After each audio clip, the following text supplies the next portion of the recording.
हरियाणा की हर अपडेट के लिए बेल आइकन दबाएं और सब्सक्राइब करें STV हरियाणा न्यूज।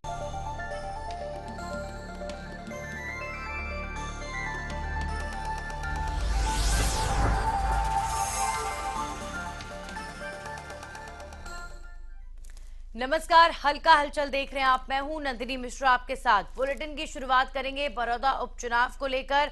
बता दें आपको बड़ी खबर, बीजेपी ने योगेश्वर दत्त पर भरोसा किया है और एक बार फिर से योगेश्वर दत्त को लेकर दांव चला है। बीजेपी ने और जेजेपी ने गठबंधन में योगेश्वर दत्त को टिकट दे दिया है। आपको बता दें आज बड़ौदा उपचुनाव के लिए योगेश्वर दत्त नामांकन दाखिल करेंगे।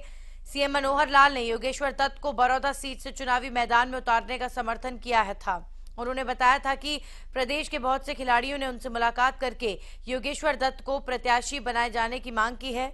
आपको बता दें कि इस सीट पर बीजेपी को आज तक जीत नहीं मिल पाई है। ऐसे में योगेश्वर दत्त के सामने बड़ौदा सीट पर पहली बार कमल खिलाने की जिम्मेदारी होगी।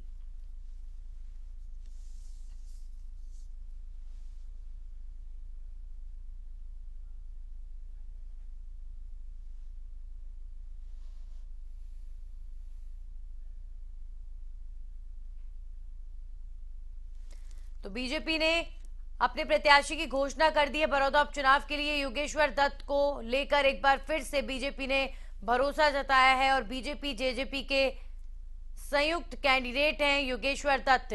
कल तमाम खिलाड़ियों ने हरियाणा भवन में सीएम मनोहर लाल से मुलाकात की थी और उन्हें आश्वस्त किया था कि अगर बीजेपी योगेश्वर दत्त को टिकट देती है तो सभी खिलाड़ी बड़ौदा उपचुनाव के मैदान में उतरकर योगेश्वर दत्त के लिए समर्थन मांगेंगे, वोट मांगेंगे। और इसी के साथ ही मुख्यमंत्री ने खिलाड़ियों के साथ बातचीत की थी और देर रात योगेश्वर दत्त को बीजेपी ने अपना कैंडिडेट घोषित कर दिया। अभी तक कांग्रेस और अन्य पार्टियों ने अपने पत्ते नहीं खोले हैं। बीजेपी और जेजेपी के कैंडिडेट हैं योगेश्वर दत्त। अब कांग्रेस पार्टी अपने कैंडिडेट का कब ऐलान करती है ये देखना होगा, क्योंकि आज ही नामांकन भरने का आखिरी दिन है। तो आज संभव है कि कांग्रेस अब से कुछ ही देर में अपने कैंडिडेट की घोषणा कर दे, क्योंकि आज नामांकन दाखिल करना ही होगा। तमाम कैंडिडेट्स को आज आखिरी तारीख है नॉमिनेशन भरने के लिए। अब ऐसे में बीजेपी ने तो अपने कैंडिडेट की घोषणा कर दी है। योगेश्वर दत्त आज 11 बजे नॉमिनेशन फाइल करेंगे। विधानसभा चुनाव में बड़ौदा सीट से योगेश्वर दत्त को टिकट मिला था, लेकिन श्री कृष्ण हुड्डा के सामने योगेश्वर दत्त जीत दर्ज नहीं कर पाए थे। ये वो सीट है जहां पर कांग्रेस के लगातार विधायक जीतते हुए आ रहे हैं। कांग्रेस के वर्चस्व वाली ये सीट है। अब ऐसे में योगेश्वर दत्त के ऊपर ये जिम्मेदारी रहेगी कि वो बीजेपी का यहां से जीतकर इतिहास रचे, क्योंकि बड़ौदा सीट पर बीजेपी अभी तक जीत दर्ज नहीं कर पाई है।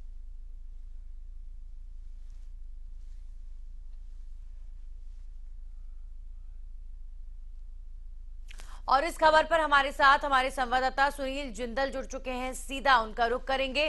सुनील, कल गहमा गहमी के बीच ही सही, लेकिन देर रात तक अनाउंसमेंट हो गई कि बीजेपी एक बार फिर से योगेश्वर दत्त पर ही भरोसा कर रही है। तो अब ऐसे में पिछले चुनाव के समीकरण को ध्यान में रखें और इस बार की बात करें, एक बार फिर से योगेश्वर दत्त को जब टिकट दिया है तो क्या लगता है इस बार समर्थन मिलेगा योगेश्वर दत्त को बड़ौदा में?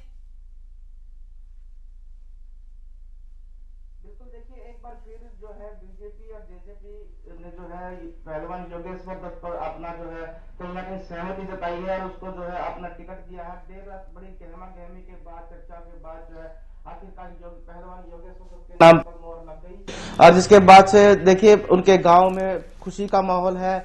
और खुद योगेश्वर दत्त ने उनकी अपनी जीत का दावा किया है। उनका कहना है कि देखिए पिछली बार जो छोटी मोटी जो गलतियां रही थी उनको दूर करने का वो काम करेंगे। अब की बार कहीं ना कहीं इसका फायदा जरूर हो सकता है बीजेपी पार्टी को मिले, क्योंकि देखिए अब की बार प्रदेश में बीजेपी और जेजेपी पार्टी का जो है गठबंधन है और पिछली बार जो है तीनों ही सभी पार्टियां अलग अलग चुनाव लड़ रही थी। उसके बावजूद जो है कहीं ना कहीं बीजेपी ने अच्छा प्रदर्शन करते हुए यहाँ पर जो है दूसरा स्थान हासिल किया था और कहीं 4000 से मात्र वो वोटों से जो है कहीं ना कहीं लेकिन हार हुई थी। और उसके बाद कृष्ण हुड्डा को जो है यहाँ से उम्मीद जो है विधायक बने थे। लेकिन अब की बार जो है प्रदेश में गठबंधन की सरकार है, अब जो है जेजेपी और बीजेपी मिलकर चुनाव लड़ रही हैं, तो हो सकता है इसका फायदा जरूर बीजेपी को हो। बीजेपी देखिए इस बार जो है पूरा फायदा यहाँ उठाने की कोशिश बीजेपी करेगी, क्योंकि बीजेपी चाहती है कि उनके खेमे में जो है एक सीट की बढ़ोतरी हो। लेकिन वहीं दूसरी ओर कांग्रेस की बात करें तो कांग्रेस के लगातार प्रयास जारी हैं कि अभी तक वो कांग्रेस पार्टी, लेकिन उसके बावजूद भी जो है अभी तक टिकट की घोषणा नहीं कर पाई है। हो सकता है कुछ देर बाद जो है कांग्रेस पार्टी अपने उम्मीदवार की यहां से घोषणा करे, उसके बाद जो है माना ये जा रहा है कि इनेलो पार्टी भी जो है तुरंत उसके बाद जो है अपने उम्मीदवार की घोषणा करेगी। लेकिन अगर बात करें, देखिए नामांकन की आखिरी तारीख है और 3 बजे तक नामांकन होने हैं, जिसके चलते सभी पार्टियों को कुछ ही देर यानी 9-10 अभी 1 घंटे 2 घंटे के अंदर जो है अपने प्रत्याशियों की घोषणा करनी होगी, ताकि उसके बाद जो है प्रत्याशी अपने अपने नामांकन को लेकर जो है जी सुनील, अगर बड़ौदा की जातीय समीकरण की बात करें, बीजेपी ने नॉन जाट कैंडिडेट को मैदान में उतारा है, तो ऐसे में क्या यही उम्मीद लगाई जा सकती है कि कांग्रेस अब जो कैंडिडेट उतारेगी वो संभव है कि जाट समुदाय से हो? बिल्कुल, देखिए प्रयास ये लगाए जा रहे हैं कि जो कांग्रेस उम्मीदवार उतारने जा रही है वो जाट समुदाय से है, क्योंकि देर कल तक जो है चर्चाएं डॉक्टर कपूर नरवाल की चर्चाएं थी, गीता हुड्डा की चर्चाएं थी, और इसके अलावा और भी कई जो चेहरे हैं उनकी चर्चाएं चल रही थी। कर्नल रोहित चौधरी है या इंदुराज नरवाल है या फिर प्रदीप सांगवान है, इन सब की चर्चाएं थी, लेकिन अभी तक जो है किसी की फाइनल नहीं की है कि किस पर जो है कांग्रेस ने अपनी सहमति जताई है। थोड़ी देर बाद जो है इसका जरूर अनाउंस होगा कि आखिरकार किस चेहरे पर जो है कांग्रेस पार्टी ने अपना भरोसा जताया है। जाट पत्ता जरूर यहाँ कांग्रेस पार्टी के क्योंकि खेलना चाहेगी। अगर बात करें तो यहाँ देखिए एक समुदाय के लोग ज्यादा हैं, और जिसके चलते जो है कहीं ना कहीं ये बहुमूल्य सीट मानी जाती है, ग्रामीण एरिया भी है, तो इसका फायदा जरूर कांग्रेस पार्टी उठाना चाहेगी। लेकिन कहीं ना कहीं जो बीजेपी ने जो है एक बार फिर जो नॉन जाट चेहरा उतारा है, उसका जरूर हो सकता है कि बीजेपी इसका फायदा उठाने की कोशिश करे, क्योंकि देखिए गठबंधन है। पिछली बार दोनों ने, अगर जेजेपी और बीजेपी की अलग अलग बात करें तो 70,000 से ज्यादा वोट लेने में कामयाबी हासिल की थी। अब देखना यह है कि जो पिछली बार अलग अलग वोट आए थे वो गठबंधन को कितनी वोट उसका फायदा उठा पाते हैं। यानी कुल मिलाकर कहा जाए सुनील, इस बार जो है कुछ अलग तस्वीर देखने को मिलेगी बड़ौदा में, क्योंकि उपचुनाव है पहली बात, और दूसरी बात ये कि इस बार बीजेपी और जेजेपी साथ मिलकर चुनाव लड़ रहे हैं। इसके अलावा एक और महत्वपूर्ण जो पॉइंट नजर आ रहा है सुनील, वो ये कि कल मुख्यमंत्री ने तमाम हरियाणा के खिलाड़ियों से मुलाकात की, और उन्होंने सबने मिलकर इतनी तादाद में खिलाड़ी जो कि हरियाणा का गौरव हैं, उन्होंने योगेश्वर दत्त का खुलकर समर्थन किया है और कहा है कि कहा था कल कि बीजेपी अगर योगेश्वर दत्त को टिकट देती है तो हम सब खुद मैदान में आगे आकर योगेश्वर दत्त के समर्थन में वोट मांगेंगे। तो जब इतनी तादाद में खिलाड़ी बड़ौदा में होंगे और जो बीजेपी के लिए समर्थन कर रहे होंगे उसमें सभी जात के खिलाड़ी भी हैं, तो ऐसे में बीजेपी को इसका भी एक बड़ा फायदा मिलेगा वहां पर। बिल्कुल, देखिए बीजेपी कोई कसर नहीं छोड़ना चाह रही इस सीट को लेकर। जिस तरह से कल जो योगेश्वर दत्त के समर्थन में सभी खिलाड़ी आए थे और मुख्यमंत्री से मुलाकात की थी, मुख्यमंत्री ने खुद आश्वासन देते हुए उस समय ये कहा था कि देखिए पैनल में योगेश्वर दत्त का नाम है। मुख्यमंत्री खुद उनकी पैरवी करने की बात, योगेश्वर दत्त की पैरवी करने की बात मुख्यमंत्री ने कही थी। आखिरकार फिर देर शाम जो है योगेश्वर दत्त के नाम पर मोहर लगी है, और कहीं ना कहीं देखिए इसका फायदा होगा, क्योंकि अब जो खिलाड़ी भी योगेश्वर दत्त के समर्थन में आए, बड़ी संख्या में उन्होंने ये कहा था कि हम खुद बड़ौदा हल्के में जाकर जो है प्रचार करेंगे, और इसका फायदा भी योगेश्वर दत्त को मिलेगा। क्योंकि योगेश्वर दत्त की बात करते पिछले लगातार 10 महीने से योगेश्वर दत्त यहाँ एक्टिव है, 3-3, 4-4 बार गांव में जा चुके हैं, गांव वालों की समस्या सुनी है, जो भी समस्या है उनको जो है मुख्यमंत्री तक पहुंचाने के साथ साथ उनका हल करवाने का काम यहाँ योगेश्वर दत्त ने किया है। जरूर इसका फायदा जो है कहीं ना कहीं योगेश्वर दत्त को मिलेगा। उसके बाद जो है अगर बात करें तो अब की बार खुद जब मुख्यमंत्री 4 दिन पहले गोहाना पहुंचे तो उन्होंने खुद कहा था कि अब की बार जो है गठबंधन की सरकार है तो 1 और 1 11 बनकर जो है यहाँ चुनाव लड़ा जाएगा। सभी बड़े नेता जो हैं, दोनों पार्टियों के बड़े नेता यहाँ पर स्टार प्रचारक के तौर पर यहाँ पहुंचेंगे, और कल इसकी स्टार प्रचारकों की लिस्ट भी जो है बीजेपी द्वारा जारी कर दी गई थी। आज भी जो केंद्रीय मंत्री जो है सतीश बाल्यान, वो खुद नामांकन दाखिल कराने के लिए योगेश्वर दत्त के यहाँ पहुंचेंगे। और गोहाना की बात करें, गोहाना में पूरी तैयारियां इसकी कर ली गई है। गोहाना जो बीजेपी कार्यालय बनाया गया है, वहां से लेके जो है फुहारा चौक तक पूरे गोहाना को सजाया जा रहा है, झंडियों से लगाया जा रहा है, बैनर लगाए जा रहे हैं, कहीं ना कहीं पूरी तैयारी बीजेपी। बिल्कुल, तो आज नामांकन जब दाखिल करने के लिए योगेश्वर दत्त जाएंगे तो पूरे जोर शोर से जाएंगे और पूरी रौनक के साथ जाएंगे, यही तस्वीर इस वक्त नजर आ रही है। बहुत बहुत शुक्रिया आपका सुनील जानकारी के लिए। और इसी के साथ खबरों में आगे बढ़ते हैं और बात करेंगे अगली खबर की। आपको बता दें, बड़ौदा उपचुनाव को लेकर ही बड़ी खबर। आज नामांकन का आखिरी दिन है, 17 अक्टूबर को नामांकन पत्रों की जांच होगी, यानी कल नामांकन पत्र जांचे जाएंगे और उसके बाद 19 अक्टूबर तक उम्मीदवार अपने नाम वापस ले सकते हैं। आज अहम जानकारी आपको दे देते हैं, आज आखिरी दिन है नॉमिनेशन फाइल करने का। आज किसी भी हालत में तमाम पार्टियों को अपने कैंडिडेट्स अनाउंस करने ही होंगे। अब तक कांग्रेस और इनेलो ने अपने कैंडिडेट की घोषणा नहीं की है, लेकिन आज उम्मीद है कि अब से कुछ ही देर में कांग्रेस पार्टी और उसके बाद इनेलो अपने कैंडिडेट की घोषणा करेगी। और उसके बाद आज इन पार्टियों समेत तमाम पार्टियों के जो नेता हैं जिन्होंने अभी तक नॉमिनेशन फाइल नहीं किया है बड़ौदा उपचुनाव के लिए, आज आखिरी दिन है, तो आज ऐसे में नॉमिनेशन फाइल करेंगे सभी नेता। योगेश्वर दत्त भी आज 11 बजे नॉमिनेशन फाइल करने के लिए पहुंचेंगे। इसके अलावा आपको बड़ौदा उपचुनाव को लेकर जानकारी दे दें, 19 अक्टूबर तक उम्मीदवार नाम वापस ले सकते हैं, अपना नामांकन वापस ले सकते हैं। 3 नवंबर को बड़ौदा उपचुनाव के लिए मतदान होगा। उसके बाद 10 नवंबर वो तारीख होगी जब ऐलान हो जाएगा बड़ौदा उपचुनाव सीट किसके नाम होती है। कोरोना संक्रमण को देखते हुए यहाँ पर कई नियमों में बदलाव किया गया है, तैयारियां बहुत बड़े स्तर पर की जा रही हैं। उपचुनाव के लिए डिजिटल तरीके से नामांकन होगा, साथ साथ अगर पोलिंग बूथ की बात करें तो वहां पर भी 1000 से कम मतदाता अपने वोट को देने के लिए आए, ये कोशिश की जा रही है। और 280 मतदान केंद्र, 280 पोलिंग बूथ बड़ौदा उपचुनाव के लिए बनाए गए हैं। और इस खबर पर हमारे साथ सहयोगी संजय राठौड़ जुड़ चुके हैं। संजय, तैयारियां यहां पर भव्य की गई हैं और आज जो है नॉमिनेशन फाइल करने का आखिरी दिन है, लेकिन अभी तक कांग्रेस और इनेलो ने पत्ते नहीं खोले हैं। माना जाए कि अब से कुछ ही देर में कांग्रेस और इनेलो के कैंडिडेट की भी घोषणा हो जाएगी और नॉमिनेशन की सारी तैयारियां वहां बड़ौदा में नजर आ रही हैं आपको।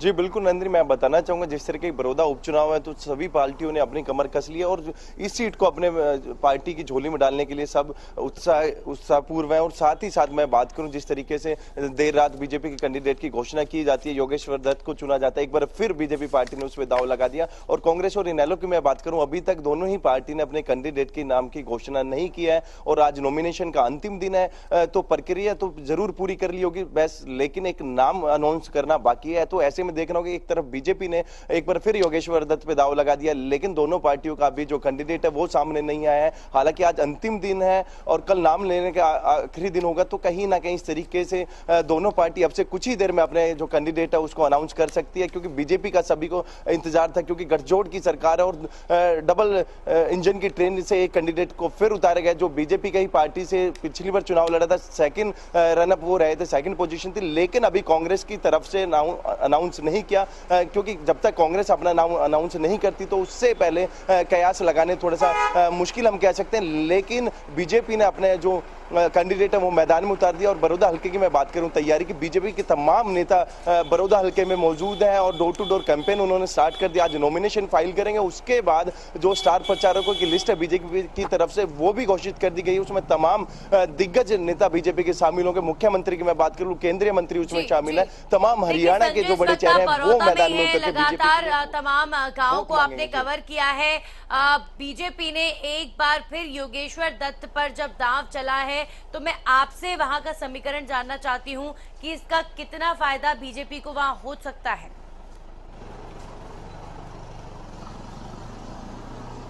जी नंदिनी, जिस तरीके से मैं बड़ौदा हल्के की बात करूं, 3 योजनाओं से जो कांग्रेस का कैंडिडेट है यहाँ से जीत के निकल के जा रहा है, और बीजेपी की मैं बात करूं, कहीं ना ग्रामीण अंचल में काफी खामियां हैं, क्योंकि 54 गांव बड़ौदा हल्के में लगते हैं, शहरी क्षेत्र बिल्कुल भी नहीं। और तमाम मैं एक आपको बड़ी बात, क्योंकि कास्टिज्म यहाँ देखने को सबसे ज्यादा मिलती है, क्योंकि जाट नॉन जाट का चुनाव एक बार फिर बीजेपी और कांग्रेस, क्योंकि कांग्रेस ने अभी अपने कैंडिडेट का नाम अनाउंस नहीं किया, बीजेपी की तरफ से नॉन जाट कैंडिडेट। और मैं वोट की बात करूं, करीबन 1,80,000 के करीब यहाँ बड़ौदा हल्के में वोट है, जिसमें करीब 1 लाख से कुछ हजार वोट जो जाट बहुमूल्य क्षेत्र में है जाटों की, और जो अदर कास्ट जाट जो वोट है वो करीबन 80,000 है। तो कहीं ना कहीं जाट नॉन जाट जो फैक्टर है वो देखने को जरूर मिलेगा कि यही पिछले 3 योजनाओं की बात करें, कांग्रेस का जो कैंडिडेट है इसी तर्ज पे जीत के जाते हैं। लेकिन एक बार फिर बीजेपी ने योगेश्वर दत्त पे दांव लगाया, तो कहीं ना कहीं जो रणनीति होगी, तमाम स्टार प्रचारक बीजेपी के मौजूद हैं। और सबसे बड़ी बात है कि कल जब मुख्यमंत्री से योगेश्वर दत्त मिलने गए थे, तो तमाम